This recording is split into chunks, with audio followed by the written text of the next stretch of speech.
from the News Channel 5 network. This is Medical Mondays. Right. Now tell us a little bit about stress fractures and who usually is somebody who comes to your office with those.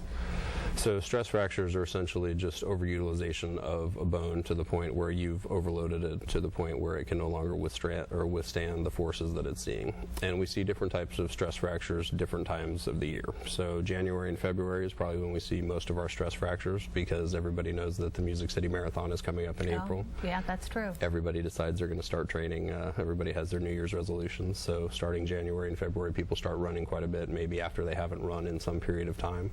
And that's usually when we see people that end up with stress-related injuries. People decide, I'm going to get back in shape, or it's actually at the beginning of a season when a lot of our football players are beginning two-a-days. They're increasing their activity level, and they're actually doing far more than they've been doing in the recent past, and they just end up overloading the bone. A stress reaction is a precursor to a stress fracture, so we certainly try and get to them beforehand so that we can prevent people from actually going on and sustaining a fracture.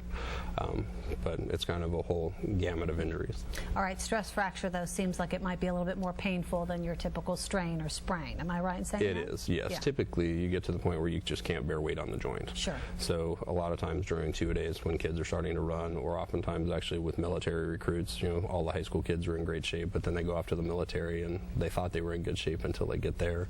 And just the increased pounding, you can actually get to the point where you simply can't bear weight on the joint. And if you're that far along, you should certainly go see someone.